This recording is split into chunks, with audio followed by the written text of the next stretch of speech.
भाव में आग लगी हुई है। तो आग इसलिए क्योंकि जो जगह चीज़ मिलती नहीं उसमें आग लगी जाती है भाई। कि प्रॉपटेक इंडियन मार्केट में फिर भी नया है। कैसे इंडियन एक ट्रस्ट डेवलप करे इस शब्द के साथ और इस तरह की फर्म्स के साथ?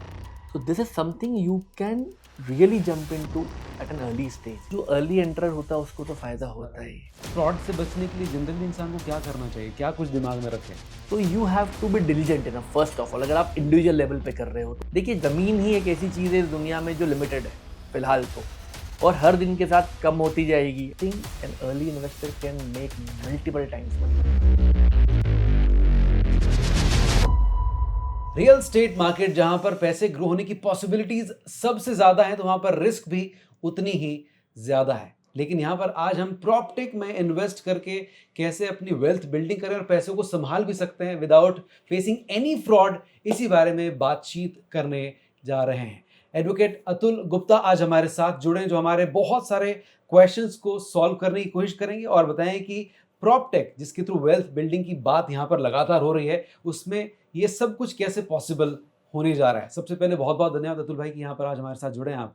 Thank you, Navneet. Thank you for inviting me here and giving me this opportunity to resolve some of the queries of this land bank investors, the common man, जी जिसकी बहुत सारी क्वेरीज होती हैं, बहुत सारे क्वेश्चंस होते हैं, बहुत सारा डर होता है कि मैं रियल एस्टेट में किसके साथ जाऊं, किसके साथ नहीं जाऊं। जी तुम्हें दिखता होगा, अगर हम आज न्यूज़पेपर उठा के पढ़ते हैं तो बहुत सारी बातें चलती है। यहाँ पर ज़मीन का ये फ्रॉड हो गया, भूमाफियाओं ने ज़मीनों पे कब्जा कर लिया, लोगों को प्लॉट्स नहीं दिए, बहुत सारा लिटिगेशन चलता है इस मामले को लेके। तो it is all the more necessary कि आपकी सारी चीज़ें लाइंड अप हो, लीगल ही वेटेड हो, इन लाइन हो सब कुछ, ताकि आपके इन्वेस्टर्स को उसके पैसे का प्रॉपर रिटर्न मिल सके, प्लस वो पैसा हमेशा के लिए सिक्योर भी रहे। That is the most important aspect. पैसा ग्रोथ स्लोली हो, किसी को भी चलेगा, और पैसा रिस्क पे आ जाए किसी को नहीं चलता है भाई। राइट ये बहुत बड़ी बात आपने कही है। अच्छा, अगर इसको इस तरह से पूछा जाए कि रियल एस्टेट से जुड़े कौन कौन से ऐसे लॉज हैं जो हर कॉमन इंसान को पता होना चाहिए, जनरली नहीं पता होते हैं, इसीलिए शायद बाद में गड़बड़ी भी होती है। देखिए, उसके लिए तो वी लॉयर्स आर देयर, जी। But even otherwise on a common note अगर हम बात करें तो सबसे पहले होता है हमारा एमपी लैंड रेवेन्यू कोड। सरकार हमेशा जो सबसे पहले जमीन का नेचर होता है वो कृषि भूमि होता है, उसके बाद वो उसके डाइवर्शन से जमीन को डाइवर्ट किया जाता है, उसका लैंड यूज डाइवर्ट किया जाता है किसी पर्टिकुलर यूज के लिए, चाहे आप उसको रेसिडेंशियल में करवाएं, कमर्शियल में करवाएं, इंडस्ट्रियल में करवाएं, पीएसटी में करवाएं, कैसा भी जो लैंड यूज होता है। अगर वो जमीन प्लानिंग एरिया में है तो फिर वो गवर्न होती है आपके नगर तथा ग्राम निवेश अधिनियम के अनुसार, जहाँ पे आपका मास्टर प्लान लागू होता है, और उसमें जो उस पर्टिकुलर लैंड का लैंड यूज होता है वो डाइवर्शन उसी में हो सकता है। अदरवाइज जो जमीन प्लानिंग एरिया के बाहर होती है वो जमीन को आप चाहे जिस यूज में ट्रांसफर डाइवर्ट करवा सकते हैं, unless there are some specific restrictions कि मान लीजिए वो तालाब के पास की जमीन है, या वहाँ पे चरनोई की जमीन है, या शासन की जमीन है, नजूल की जमीन है, तो वो रेस्ट्रिक्शंस के अलावा आप डाइवर्ट करवा सकते हो जमीन को अपने यूजेस के लिए, if it is beyond the planning area. If it is within the planning area, then you have to comply with the land use of the land provided in the master plan of that area. Apart from that, आजकल जो बहुत ज्यादा talked about law है वो है RERA, real estate regulation act, जो कि real estate को हर तरह से रेगुलेट करने की सरकार की मंशा को जाहिर करता है, और उसमें से बहुत सारे लोगों को बहुत सारा फायदा भी हुआ और बहुत सारी रेस्ट्रिक्शंस भी आई हैं बिल्डर्स पे, डेवलपर्स पे, कॉलोनाइजर्स पर। इसके अलावा जो लोकल लॉज होते हैं, जैसे हमारा म्यूनिसिपैलिटीज एक्ट होता है या म्यूनिसिपल कॉर्पोरेशन एक्ट होता है, वो भी कुछ चीज़ें प्रोवाइड करते हैं। लाइक उनके अंदर आपको कॉलोनाइजेशन लाइसेंस लेना पड़ता है, बिल्डिंग परमिशंस लेनी पड़ती है, कंप्लीशंस लेने पड़ते हैं बिल्डिंग के या कॉलोनी के, या डेवलपमेंट सर्टिफिकेट लेने पड़ते हैं, और ओसी लेना पड़ता है, that is occupancy certificate. These are some basic major laws जिनका ध्यान जनरली कॉमन मैन को रखना चाहिए कि ये सब चीज़ें कंप्लाई हो रही है या नहीं हो रही है। वैसे तो आजकल हम लोग डिजिटली बहुत एक्टिव हैं। मेरे को एक किस्सा और वो एक केस ज़रूर याद है, सहारा वाला एक केस हुआ था। हाँ। इसके पहले भी रिसेंटली भी दिल्ली में भी एक इस तरह का केस सामने आया। इस तरह के फ्रॉड से बचने के लिए जनरली इंसान को क्या करना चाहिए, क्या कुछ दिमाग में रखे? देखिए, मैं I don't want to comment on the nature of the investor, but then हमारी आदत है हम फ्लो के साथ बहते हैं। जहां हमको दिखता है कि थोड़ा सा ऑफ रूटीन प्रॉफिट मिल रहा है तो हम सीधे दौड़ लगा देते हैं उसके पीछे, बिना ये जाने समझे हाँ, कि वो एस्पेक्ट भी सही है या नहीं है, वो प्रोजेक्ट क्या है, उसमें कितना रिस्क है। मैंने देखा मेरे दोस्त ने 100 रुपए डाले, उसके 15 दिन में, महीने भर में 125 रुपए हो गए। मुझे कुछ सोचना ही नहीं उसके बाद, मैं तो उसकी बातों में आया, वही लगाया।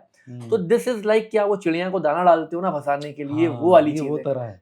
शुरू में आप पैसा दो, जैसे ही नंबर ऑफ क्लैन बढ़ जाता है हम्म, तो आपके जो गेम चला रहा है उसके पास ज्यादा पैसा आ जाता है, और छोटा इन्वेस्टर अपना पैसा छोड़ देता है। अब इसको अगर आप छोटे से एग्जाम्पल समझे कि अगर सब लोगों ने 10-10 हजार रुपए दिए और अगर ऐसे 1 लाख लोग हैं, तो जो आदमी को कलेक्शन मिलना उसका अमाउंट तो मल्टीपल करोड़ में हो गया।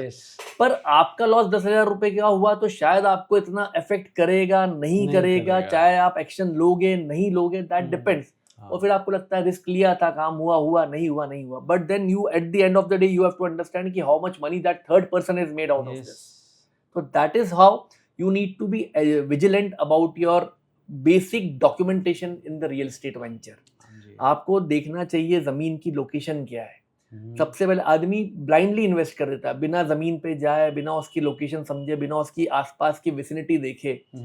आपको, आपका पैसा है, आपका हार्ड अर्न मनी, आपको जाना चाहिए, देखना चाहिए, समझना चाहिए। वहां पे किसी भी आदमी को एहसास हो सकता है कि ये जगह डेवलप किस तरह से होने वाली है। या तो आसपास डेवलप जगह होगी तो उस जगह की वैल्यू अपने आप बढ़ने ही वाली होगी। ठीक बात।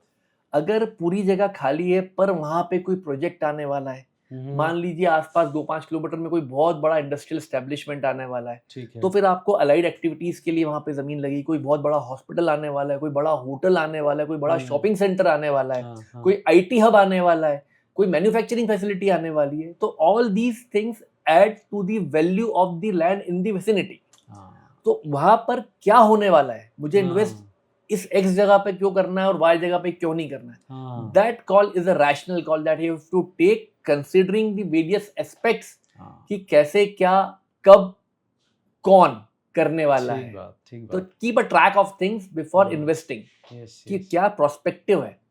देखिए जमीन ही एक ऐसी चीज है इस दुनिया में जो लिमिटेड है फिलहाल तो, और हर दिन के साथ कम होती जाएगी। अगर आपने यूज किया, लोग बढ़ते जा रहे हैं, रेसिडेंशियल रिक्वायरमेंट्स बढ़ती जा रही है, इंडस्ट्रियल रिक्वायरमेंट्स बढ़ती जा रही हैं, जमीन रेगिस्तान में कन्वर्ट हो रही है, सी लेवल बढ़ रहा है, तो हर तरह से तो हम जंगल काट रहे हैं, पर अल्टीमेटली जो जमीन का एरिया है दैट इज लिमिटेड।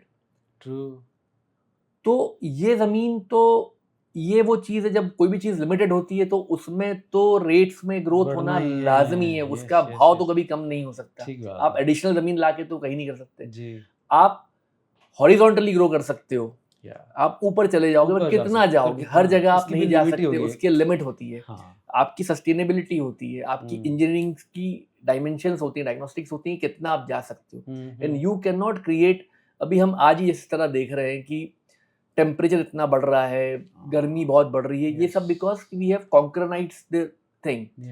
तो इसकी वजह से जमीन पे रहना, आपकी खुद की जमीन का टुकड़ा होना, वो तो हमेशा ही एक पॉजिटिव रैशनली ग्रो करने वाला इन्वेस्टमेंट रहने वाला है। तो everybody is therefore running after the land, as you said in your introduction itself कि भाव में आग लगी हुई है। तो आग इसलिए क्योंकि जो जगह चीज मिलती नहीं उसमें आग लगी जाती है। बिल्कुल ठीक। अच्छा, जब भी कोई लैंड परचेज करना चाहता है, कहीं पर भी इन्वेस्ट करना चाहता है, कैसे इस चीज़ को समझे कि वो लॉफुली जो चीज़ ले रहा है या बाय करने वाला है वो ठीक है, लॉफुली उसको देखना चाहता है? देखिए हमारी लीगल टर्मिनोलॉजी में एक चीज़ आती है, due diligence. Yes, when you are on a individual basis, आप कोई इंडिविजुअल टू इंडिविजुअल लैंड खरीदते हो तो बहुत सारे लोग सिर्फ विश्वास पे खरीदते हैं। आई नो यू, आप मेरे साथ गलत नहीं करोगे, इसलिए आपकी ज़मीन मैंने ले ली। मैं आपको देख रहा हूँ, आप उस ज़मीन पे 10 साल से काबिज हो, 15 साल से आप उस पे काबिज हो, तो ठीक है, ये तो आप ही की है।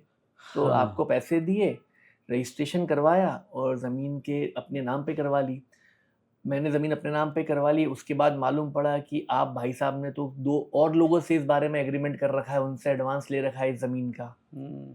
अब उसमें डिस्प्यूट है, वो बिकॉज उनका एग्रीमेंट मुझसे प्रायर है, तो they can go running to the court, file a suit for specific performance, cancellation of the sale deed जो मेरे फेवर में हुई उसका कैंसलेशन चाह सकते हैं, उसको निरस्त करवाना चाह सकते हैं कोर्ट से। अल्टीमेटली वो लैंड जो है वो डिस्प्यूट पे आ जाती है। डिस्प्यूटेड चीज की वैल्यू जो नॉर्मल क्लीन चीज उसकी जैसी नहीं बढ़ सकती। ठीक बात है। तो you have to be diligent enough first of all, अगर आप हम्म। इंडिविजुअल लेवल पे कर रहे हो तो, कि हम्म। किस तरह से आप जमीन खरीद रहे हो, तो एक जाहिर सूचना छपाइए, हाँ। थोड़ा सा जमीन के बारे में मालूमात कीजिए, उसके 30 साल के 50 साल के रिकॉर्ड्स चेक करवाइए, हम्म। फिर सेल डीड के जो कंटेंट्स होते हैं, जो आपकी कन्वेंस डीड होती है जिससे आप खरीदते हो, जिसको बैनामा बोलते हैं या क्रय विलेख या विक्रय विलेख बोलते हैं, उसकी टर्म्स में आप क्या क्या लिखते हो वो बहुत इंपॉर्टेंट होता है। ठीक बात है। लिटिगेशंस होंगे, अगर लैंड में कोई डिस्प्यूट आएगा तो कौन जवाबदारी लेगा इसकी, who will carry the onus to resolve, उन सब डिस्प्यूट्स को कौन रिजॉल्व करवाएगा, उसकी कॉस्टिंग कौन बियर करेगा, पोजीशन कैसे जाएगा, पोजीशन का डिस्प्यूट होगा तो कैसे एड्रेस करेंगे, all these needs to be taken care of, so that all as a layman you should have to understand कि आप अपना हार्ड अर्न पैसा दे रहे हो। तो कुछ भी, हम बाजार से सब्जी लेने भी जाते हैं तो 4 टमाटर में से अगर एक टमाटर खराब होता है उसको अलग निकाल देते हैं। Yes. तो बहुत बड़ी बात हम बोली। इतनी बड़ी चीज जमीन ऐसे नहीं ले सकते कि हम उठे गए, पहचान का है आदमी है, उठाया लिया और आ गए, क्योंकि चीजें आजकल बहुत सारा डिस्प्यूटेड रियल एस्टेट मटेरियल बाजार में अवेलेबल है, और आपको लगता है कि बाजार का रेट 10,000 रुपए स्क्वायर फीट है, मेरे को आज ही इसको पैसे की रिक्वायरमेंट दिखाता है आदमी और बोलता है 6,000 रुपए, 7,000 रुपए, 8,000 रुपए, आपका दिमाग कैलकुलेट करता है कि मुझे 2,000 रुपए स्क्वायर फीट का डे 1 पे फायदा है, आप बिना कुछ देखे भाले उस आदमी की जल्दी में आकर पैसा देके रजिस्ट्री करवा दो, and the Pandora box is open, and then you keep on running to courts, which is otherwise a slow process, and then your land is disputed. तो या तो आप फिर जिनके साथ डिस्प्यूट है उनके साथ सेटलमेंट करो, you shred off that extra 3,000-4,000 rupees a square feet, ये आप लिटिगेशन करो। तो इसके लिए आपको ड्यू डिलिजेंस करना चाहिए, रिकॉर्ड्स चेक करने चाहिए, म्यूनिसिपल रिकॉर्ड्स चेक करने चाहिए, सेल डीड के कंटेंट्स लिखवाना चाहिए, पेपर में जाहिर सूचना देनी चाहिए, जमीन खरीदने के साथ ही वहाँ पे अपना बोर्ड लगाना चाहिए, just to give a notice to the public, a public at large कि yes, now onwards I am the owner of this property, I am the possession holder. So if this all, जब आपका agreement हुआ और जो आपकी sale deed हुई उसके बीच में अगर आपके पास किसी भी तरह का डिस्प्यूट आ जाता है तो you can get it addressed. Once you have purchased the property, paid the consideration, तब चीजें बहुत डिफिकल्ट हो जाती है, बिकॉज आपका पैसा भी चला गया और आपको जो चीज क्लीन आनी चाहिए थी वो आपको नहीं मिली, disputed मिली है. yes. So you cannot enjoy it completely. Your absolute rights are not there on that property then, right? yes. बहुत सारे लोग जब किसी भी जगह पर इन्वेस्ट करते हैं तो वो ज़रूर समझने जाते हैं कि किस तरह के फ्रॉड्स मार्केट में ऑलरेडी हुए हैं, ताकि दूध का जला छाछ फूंक कर पिए और किसी और के गलती से वो सीख जाए। अगर मैं पूछूं कि कौन से कॉमन फ्रॉड्स हैं जो आज मार्केट में चल रहे हैं, क्या होंगे वो? देखिए, इंदौर जो है ना, अगर एमपी में बात करो तो इंदौर जैसा प्रॉपर्टी का बूम कहीं नहीं आया है। जो आग प्रॉपर्टी के रेट्स में इंदौर में लगी है, जो फायदा लोगों को इंदौर में मिला है वो कहीं नहीं मिला, पर इसके रिपरकेशंस भी है। जो ग्रोथ इंदौर में हुई है वो कहीं भी नहीं हुई है, because Indore is the commercial hub for the state of MP. ठीक बात है। तो जाहिर सी बात है कि हमारा कैपिटल भले ही से भोपाल हो, पर हमारा कमर्शियल कैपिटल इंदौर ही रहा है हमेशा से। और आप हर दूसरे दिन न्यूज़पेपर्स में पढ़ते ही होंगे, अगर कोई भी न्यूज़पेपर देखता है तो उसको कम से कम रोज की 200-250 जाहिर सूचनाएं न्यूज़पेपर से मिलती हैं, पब्लिक नोटिस की। इतने ट्रांजैक्शंस हमारे वहाँ इंदौर में होते हैं। आई डोंट थिंक पूरे प्रदेश में कहीं इतने ट्रांजैक्शंस होते होंगे। This all also leads to a way to the fraudsters, because आपको लगता है कि यार ये ज़मीन का रेट है, आज सस्ता मिल रहा है, कल महंगा हो जाएगा, आज डेवलपमेंट आ रहा है, कल डेवलप हो जाएगा तो और रेट बढ़ जाएगा, कहीं से कोई रोड प्रस्तावित है वहां पर अगर मैं पहले खरीद लूंगा जमीन तो आज कम भाव में मिलेगी, कल रोड बन जाएगा तो रेट दोगुना हो सकते हैं, तो आप थोड़ी जल्दी कर जाते हो। पर इसके बीच में आपको ये ध्यान रखना जरूरी है कि फ्रॉड किस तरह से हो सकता है आपके साथ। हाँ जी। तो कभी भी अगर आप जमीन खरीदते हैं किसी से, तो अगर वो आपको पूरी की पूरी जमीन बेच रहा है तो सबसे पहले तो उसको बोले कि मुझे सारी जमीन के ओरिजिनल डॉक्यूमेंट्स दीजिए। ठीक है। अगर वो आपको पार्ट में बेच रहा है तो आप उससे ओरिजिनल डॉक्यूमेंट्स की सर्टिफाइड कॉपी को अटेस्ट करवा के लीजिए, बिकॉज आधी जमीन अगर उसके पास है और आधी आपको बेच रहा है तो ओरिजिनल डॉक्यूमेंट तो उसी को रखना पड़ेंगे। ठीक बात है। But then there has to be an endorsement. फिर आप बहुत जल्दी कोशिश कीजिए कि जमीन का म्यूटेशन, चाहे वो रेवेन्यू रिकॉर्ड्स में हो, अगर कृषि भूमि है तो ग्रामीण भूमि है तो, या फिर म्यूनिसिपल रिकॉर्ड्स में आपके नाम पर हो जाए। फ्रॉड्स में क्या हो जाता है नवनीत, आजकल की एक्स की जमीन है, मतलब तरह तरह के फ्रॉड्स इंदौर में, मतलब hmm. There is a wide variety of frauds. मतलब बहुत समझदार लोग, बहुत अच्छे लोग उस फ्रॉड्स का शिकार हो जाते हैं। हाँ। हमने बोला हम कॉलोनी बना के प्लॉट डेवलप करके आपको बेचेंगे, तो हम्म। हमारे इंदौर में सिस्टम चलता है डायरी सिस्टम। यस। आप डायरी पे प्लॉट बेचते हो जी। जिसकी कोई बेसिस नहीं होती। हाँ। अगर 1 लाख रुपए आपने दिए तो वो उसमें 100 रुपए या 1000 रुपए की एंट्री कर देंगे, साइन भी नहीं करेंगे। प्रॉपर्टी कहाँ की है कोई डायमेंशन, एक छोटा सा एरिया जैसा कुछ लिखा रहेगा। कुछ काम विश्वास पे होता है, चलता है, कुछ काम विश्वास में, कई जगह विश्वास टूट जाता है, मैक्सिमम जगह विश्वास टूट जाता है टूट और जाता ज़मीन है। आपका पैसा चला गया और आपके पास कोई हम्म। प्रूफ नहीं है पैसा दिया। हम्म। तो एक तो ये कि डायरी पे काम करना बंद करके एग्रीमेंट्स पे काम करें। ठीक है। सरकार की ड्यूटी जो है वो सरकार का अधिकार है। हम्म। डेवलपमेंट आपके प्रदेश का उस ड्यूटी से ही होता है। तो हम्म। ड्यूटी दें सरकार को, रजिस्टर्ड डॉक्यूमेंट एग्जीक्यूट करें, हम्म। तो you are in a better place first ठीक ऑफ है। ऑल। सेकंड, आप देखें कि जो आदमी कॉलोनी काटने की बात करता है या ज़मीन बेचने की बात करता है या बिल्डिंग बनाने की बात करता है, उसके पास प्रॉपर राइट्स हैं कि नहीं ज़मीन के। हम्म। कितनी बार क्या होता है, ज़मीन एक्स की होती है, वाई उसको डेवलप करता है, हम्म। उन दोनों के बीच में ज़मीन में जो डेवलपमेंट होके एरिया निकलने वाला उसका रेशियो हो जाता है। समझ लीजिए किसी ने 10 एकड़ ज़मीन का रेशियो डील एग्रीमेंट किया डेवलपर के साथ, तो उसमें जो रेडी मटेरियल मिलेगा वो करीब 6 एकड़ मिलेगा। 6 एकड़ में जो रेशियो होगा, मान लीजिए 50-50 का रेशियो, तो दोनों का 3-3 एकड़ हो जाएगा। ठीक। तो वो 3-3 एकड़ में अगर उन लोगों के बीच में डिवीजन हुआ है तो वो अपने-अपने प्लॉट बेच पाएँगे, पर एक दूसरे की कंसेंट से। हाँ। अगर डिवीजन नहीं हुआ है तो मान लीजिए आप डेवलपर हो और मैं लैंड ओनर हूँ, तो मैंने आपके वाले हिस्से के प्लॉट बेच दिया, आपने मेरे वाले के हिस्से बेच दिया, अब हम दोनों भी लड़ रहे हैं, तो अल्टीमेटली जो इन्वेस्टर है वो तो बेचारा फंस ही गया। बहुत बुरा है। तो आस्क फॉर अ क्लैरिटी कि किस तरह डिवीजन हुआ है। हर डॉक्यूमेंट पे कोशिश करें कि डेवलपर और कॉलोनाइजर जो होता है वो प्लस जो लैंड ओनर है उसके दोनों के साइन हो आपके पास। ये इंश्योर करें कि जो ज़मीन है उसका टाइटल क्लियर है, ज़मीन डिस्प्यूटेड नहीं है। ठीक है। घरों में पारिवारिक डिस्प्यूट चलते हैं, बहनों के हाँ। राइट आजकल सुप्रीम कोर्ट ने डिसाइड कर दिया है कि ठीक है। 1956 से ही सब लेडीज़ का भी राइट, बहनों का, बेटियों का राइट बनता है है। प्रॉपर्टीज़ में। वो क्लेम्स आजकल कोर्ट में बहुत आ रहे हैं, तो वो कंसेंट सारी हैं कि नहीं है, उनको कोई ऑब्जेक्शंस तो नहीं है, उनके एफिडेविट्स हैं कि नहीं साथ में लगे हुए, नामांतरण जो हुआ है ज़मीन का वो इन्हीं सब लोगों के नाम पर है कि नहीं रेवेन्यू रिकॉर्ड्स में। तो दीज आर बेसिक फ्रॉड। अगर आप इन चीज़ों को आप इन चीज़ों को कंसिडर कर लेते हैं तो फिर आप फ्रॉड को दरकिनार कर सकते हैं बहुत हद तक। अब उसके बाद भी ये हो जाए कि आपने पैसा एडवांस दे दिया, आदमी ने कहीं और कर दिया, डेवलपमेंट ही नहीं किया प्रॉपर्टी का, तो एटलीस्ट जो अनडेवलप्ड प्रॉपर्टी उसमें जो शेयर है वो तो आपका क्लैरिटी रहेगा। डेवलपमेंट की कॉस्ट जो है वो तो है। फिर तो नगर निगम उस प्रॉपर्टीज़ को, अवैध कॉलोनियों को कब्जे में लेती है, डेवलपमेंट करती है, चार्जेस लेती है, वो सब करती है सरकार, but that is a delayed process. आपका पैसा आज जाता है, आपको रिटर्न आज मिलना चाहिए उसका। सही बात मैं है। आज चीज़ दे रहा हूँ तो मुझे मेरा राइट आज क्रिएट होना चाहिए, चाहे डेवलपमेंट में 6 महीने, साल भर, 8, 15 महीने, 20 महीने का टाइम लगे, वो एक अलग एक्सपेक्ट है, but the right has to generate. अभी रेरा काफ़ी एक्टिव है और किस तरह से ये बायर्स को सपोर्ट करता है, सिक्योर करता है, इस बारे में कुछ बताएं। देखिए, रेरा इज़, जैसा नाम सजेस्ट करता है, it's a real estate regulation act. ये रियल एस्टेट को रेगुलेट करता है। ठीक है। बिकॉज सरकार को समझ में आया कि बड़े बड़े बिल्डर्स, बड़े बड़े कॉलोनाइजर, जिनको आजकल हम पेपर्स में भूमाफिया के नाम से ही पढ़ते हैं, जो गलत करते हैं उन लोगों को भूमाफिया कहा जाता है कि they are the mafia of land. हमारे शहर में बहुत अच्छे बिल्डर्स भी हैं, बहुत रेप्यूटेड बिल्डर्स भी हैं, कमिटेड बिल्डर्स हैं, जो आपका पैसा, मतलब ऐसा बोला जाता है उनके लिए कि अगर आपका पैसा है और उन्होंने डॉक्यूमेंट आपको दिया है तो that is as good as your money. अच्छा। तो they are so good builders. पर कुछ लोग हैं जो इस फ्रेटर्निटी में नाम भी खराब करते हैं, जो शॉर्ट टर्म अर्निंग्स के लिए आए हैं, जो पैसा फटाफट बना के गायब हो जाते हैं, वो बहुत डिफ़िकल्टीज होती हैं हमारे।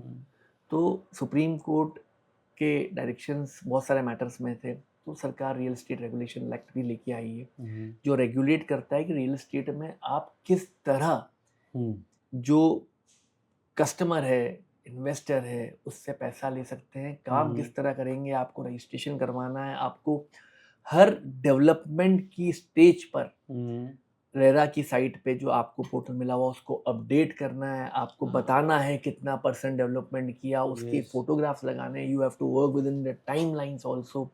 प्लस जो पैसा आप कलेक्ट करते हो, पूरा पैसा आपको यूज़ करने की परमिशन नहीं होती, that money you have to keep in a RERA account which is under the supervision of the Wow. authority. उसमें से आप पैसा स्टेजेस के हिसाब से यूज कर पाते हैं. आप ऐसा नहीं कि आज आपके पैसा ले लिया, पूरा पैसा लिया, गठरी बांध दी और भाग गए. नहीं, that amount would be deposited in a RERA managed account. उस अकाउंट में से ही आप ग्रेजुअली पैसा निकाल सकते हो डेवलपमेंट के लिए. उस पे भी रेस्ट्रिक्शंस हैं, लिमिटेशंस हैं.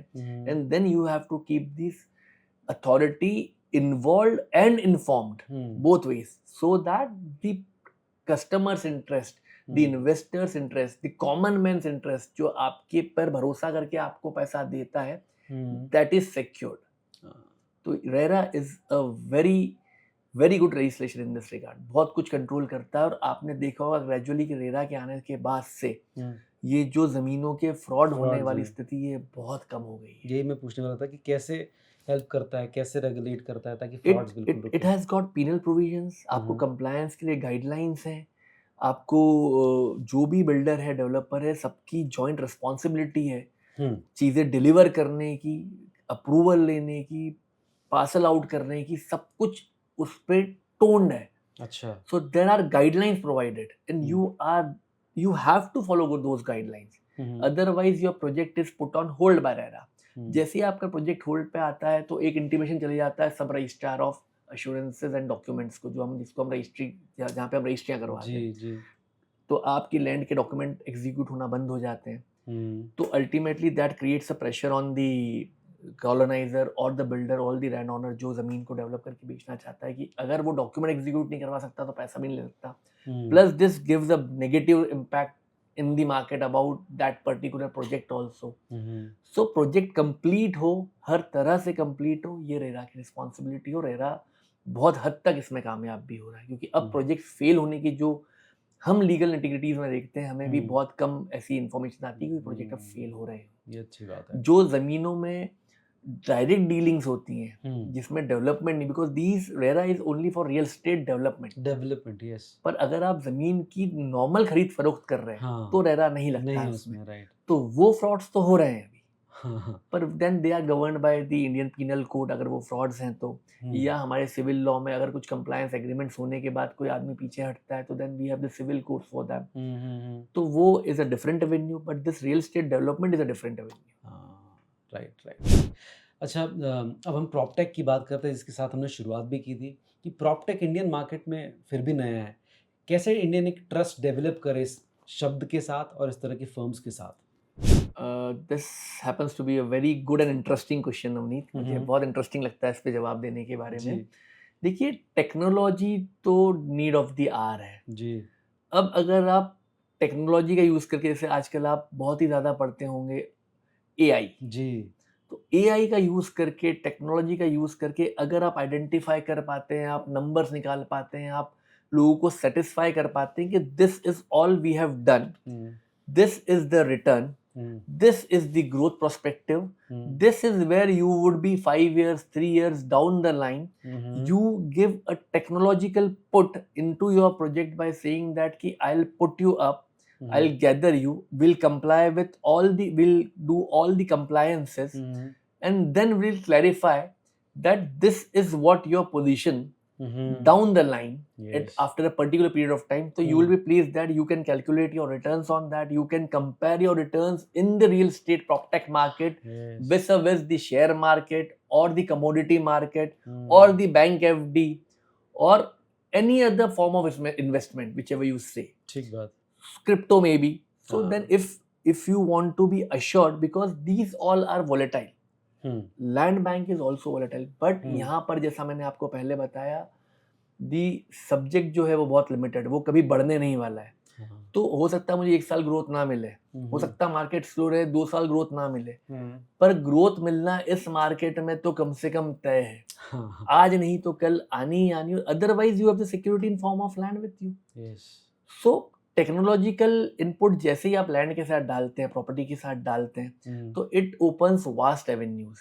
अब आप इंदौर में बैठ के अगर मैं प्रॉपटेक के साथ में कोई डील बेंगलोर में करना चाहूँ, हैदराबाद में करना चाहूँ, बॉम्बे में करना चाहूँ, जहाँ पे मुझे लगता है कि ये थोड़ा सा ज़्यादा फास्ट ग्रोइंग है इंदौर से, तो प्रॉपटेक के साथ में डॉक्यूमेंटेशन ऑनलाइन कंप्लीट करके अपना शेयर लेके, शेयर परसेंटेज लेके उसमें इन्वेस्टमेंट कर सकता हूँ एंड अपना शेयर होल्ड करके डॉक्यूमेंट जो कि गवर्न होते हैं आरबीआई गाइडलाइन से, सेबी गाइडलाइन से, टू सम एक्सटेंट एमसीए से भी, तो I can have an assured share in the property.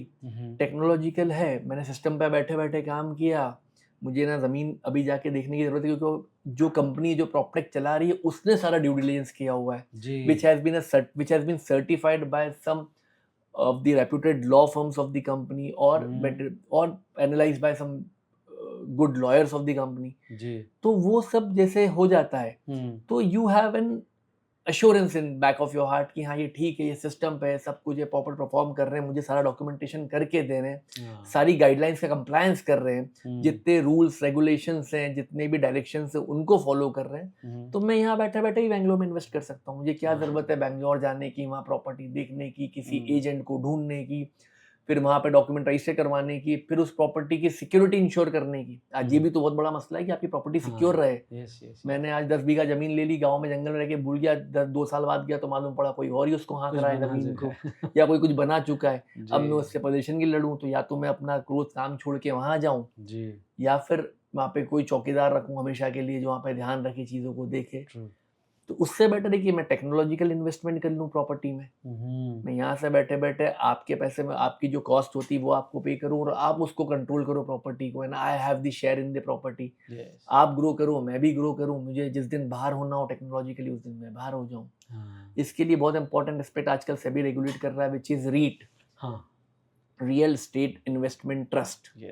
तो वो अभी हम लिस्टिंग की भी बात करते हैं उनकी, आप एज अ शेयर उसको ट्रेड भी कर पाएंगे। तो कोई प्रॉपर्टी है, आपने उसमें शेयर ले लिया, आप 100,000 रुपए, 10 लाख रुपए, अभी 10 लाख रुपए का थ्रेशोल्ड, उसको 1 लाख करने की बात करते हैं, तो मैं 1-1 लाख रुपए का इन्वेस्टमेंट कर सकता हूँ किसी 500 करोड़ की प्रॉपर्टी में। तो वो प्रॉपर्टी ग्रो करती है, उसका रेंट आता है, जो भी इनकम डेवलप होती है डिविडेंड के फॉर्म में वो मुझको मिलती है, और जब मैं एक्सिट करता हूँ तो उसको ट्रेडेबल सिक्योरिटी मैंने ट्रेड किया और बाहर हो गया। जो रेट उस दिन प्रॉपर्टी का, उस रेट के हिसाब से मुझे मेरा पैसा मिल गया। तो मुझे कोई डॉक्यूमेंटेशन नहीं करना है, मेरे नाम का कुछ नहीं, मेरे को सिर्फ रजिस्ट्रेशन करवा के अपना डॉक्यूमेंट लेके और शेयर की तरह उसको ट्रेड करना है। That is what is fragment investment is well.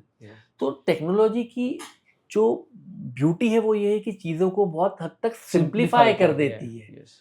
तो आपके पास टाइम का है, आपका काम रियल एस्टेट नहीं है, ठीक है। अगर आपका काम रियल एस्टेट नहीं है, आप किसी बैंक में नौकरी करते हो, आप किसी प्राइवेट फर्म में हो, आप कोई सरकारी नौकरी करते हो, या आपका कोई बिजनेस भी है, आप रोज रोज छोड़ के ये काम नहीं कर सकते। ठीक बात है। पर आप शेयर ट्रेडिंग रोज कर सकते हो 10 मिनट बैठ के अपने सिस्टम पे। या आप अगर कोई रेप्यूटेड बंदा है, जो कंपनी है जो इसको मैनेज करती है, तो that confidence in the Indian people will come at some point of time. धीरे धीरे ग्रो करता है हमारे वहाँ। पर जब जैसे हमारा मार्केट्स, अभी आप बहुत देर रात देखते हैं म्यूचुअल फंड का इन्वेस्टमेंट अब मल्टीपल फोल्ड बढ़ता जा रहा है। पहले लोगों को डर था क्या है म्यूचुअल फंड, आज से 5 साल 7 साल पुरानी बात ही है, ठीक बात है। पर आजकल हर आदमी म्यूचुअल फंड में जा रहा है, सभी कर रहा है। Soon this would be with the proptech, soon this would be with the REIT, soon this would be with the fragment investment. This all is a future avenue. जो जितनी जल्दी उसमें अंदर आ जाएगा वो उतना ज़्यादा ग्रो कर पाएगा। देखिए, आप शुरुआत में उसमें चढ़ गए तो आप लंबा डिस्टेंस ट्रैवल कर पाओगे और ग्रोथ रेट भी बहुत ज़्यादा होगा। अगर आप सोचते हो मैं सिक्योर हो जाऊं, अगर आप सिक्योर होना बहुत ज़रूरी, पर आप सोचते हो मैं देख लूं, पहले कुछ लोग कर लें, तो जो अर्ली एंटर होता है उसको तो फ़ायदा होता ही।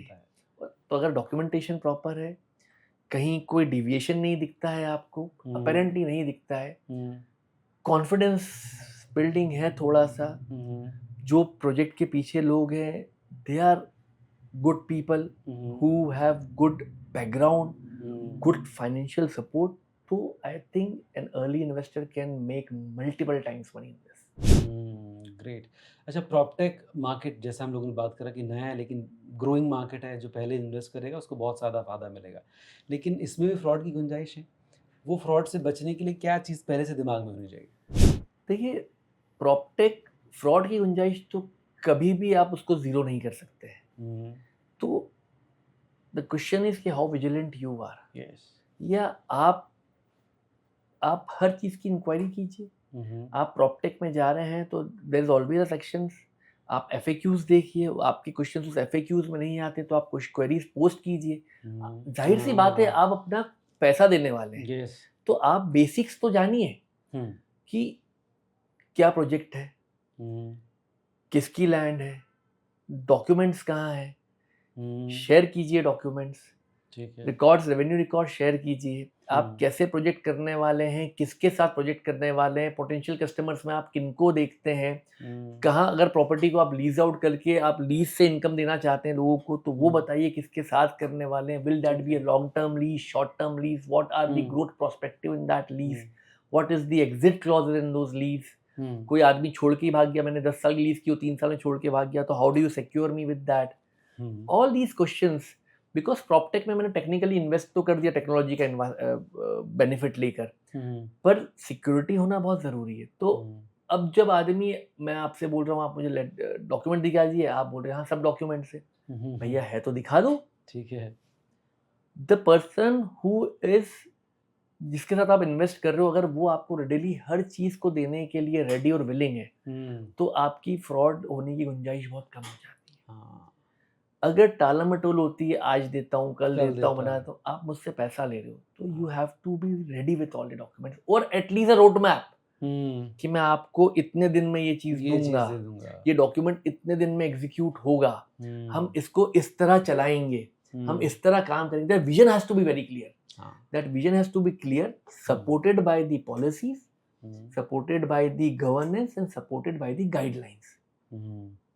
Once that is in place तो आपके साथ फ्रॉड होने की संभावना है बहुत कम हो जाती है। आप इस सब को ओवरलुक करके काम करते हो, आप सिर्फ वो जो बोलते हैं भेड़ चाल में चले जाते हो कि यार ये अभी अच्छा रिटर्न दे रही है तो फटाफट डाल दो उसमें पैसा। देखिए जैसे हमारे, आप कभी भी इसको रेडिकेट, चाहे हम सेबी है हमारे पास, पर शेयर मार्केट में भी आप देखते हो कुछ लोग शेयर्स चलाते हैं, आपको लगता है आज सर्किट कल सर्किट, आज जैसे ही मिलता है आप लगा रखा है रोज में, 2-5% कम हुआ आपको शेयर्स आ गए, जैसे ही आपको शेयर्स आ उस दिन से उसमें लोअर सर्किट लगना चालू हो गया, आप बेच ही नहीं पा रहे हो उनको। तो यू कैन, बट आपको समझना पड़ेगा कि कोई शेयर बढ़ रहा है तो क्यों बढ़ रहा है भैया, इतना फंडामेंटली क्या स्ट्रॉन्ग आ गया है, क्या न्यूज क्या है कंपनी में, बिना बात की कोई चीज नहीं बढ़ सकती। ठीक बात है। तो कुछ तो रीजन होना चाहिए, कोई बड़ा ऑर्डर मिल गया, कोई बड़ा प्रॉफिट हो गया, रिजल्ट्स बहुत अच्छे आ गए कंपनी के, फ्यूचर में कोई गवर्नमेंट की पॉलिसी आ गई है जिससे इस कंपनी को बहुत सारा काम वाम मिलने वाला है, इसका टर्नओवर बढ़ेगा, तो शेयर में हाइक आती है, समझ में आता है। वो शेयर जो है वो बिना रीजन के चल जाते हैं और लोगों को अट्रैक्ट करते हैं, क्योंकि इजी मनी सबको अट्रैक्ट करता है। तो easy money brings with it larger amount of risk, right. तो कभी कभी आप, किस्मत अच्छी होती है आपकी किस्मत की, आप सही टाइम पे एग्जिट मार जाते हो, पैसा बना लेते हो और कभी कभी आप ऐसे ब्लॉक हो जाते हो कि फिर आप बेच भी नहीं पाते हो, कंपनी बंद भी हो जाती है। तो don't fall a prey to all this, be vigilant. अगर आप विजिलेंट हो, आप अपने राइट्स के लिए सजग हो, आप अपने डॉक्यूमेंट्स मांगो, आप पैसा दे रहे हो, once you are provided with the documents then of course you rely with, then you can invest in, because investment growth सबका राइट है। And then this brings me to another aspect, this micrometry, which is a wonderful idea of Mr. Manoj Dhanotia, the promoter. मेरा अगले question को आप पहले answer कर रहे हैं, मैं समझ रहा हूँ देखते हैं आप कि because I can relate it कि ये हम PropTech की बात क्यों आई है। So Manoj Dhanotia, whom I also know personally, is somebody who has got a wonderful vision. Okay. तो वो जो तरह की चीजें करना चाहता है, he is somebody who wants to give, who doesn't hesitate to pass on benefits to his co-workers. Generally tendency होती है कि सारा मैं ले लूं, आप में चिल्लर बांट दूं जी, इससे फ्रॉड होने की संभावनाएं बहुत बढ़ जाती है, राइट। अगर मैं ये सोचता हूं कि मैं आपको साथ में लेके आगे बढ़ूं और जो आता है वो आपके साथ भी शेयर करूं, आपको अर्ली इन्वेस्ट करवाऊं, और जब आप एग्जिट करो तो because you have been working with me in close collaboration, you have relied on me, you have trusted me, so it is my duty to pass on the benefits to you. It is with this idea कि मनोज धनोतिया काम करते हैं, right. तो जो माइक्रोमिट्टी है, जो vision है माइक्रोमिट्टी का, जो एस्पेक्ट्स पे काम करती है, जो AUM हो गया है माइक्रोमिट्टी का in such a short span of time, I think 65 days, yes, right, right, because तो उससे आपको समझ में आएगा कि what is the vision. So this is something you can really jump into at an early stage. Verify कीजिए, हर चीज के लिए क्वेश्चंस पूछिए, बट इतना ट्रस्ट कीजिए कि अगर कोई आदमी आपको सबको सेटिस्फाई कर रहा है तो be an early bird into that, be a seed investor. आप series A, series B, series C में तो आ सकते हो, पर अगर आप सीड में हो तो आपका ग्रोथ का जो चार्ट है ना वो थोड़ा ज्यादा ही ऊपर जाएगा। सही कहा। तो real estate is in place, the bank is in place, the criterias, the norms, the guidelines are being followed. Right. So early investment will give you a broader ample opportunity to grow, which should be your goal when you invest in the real estate market. जी, Right. Great.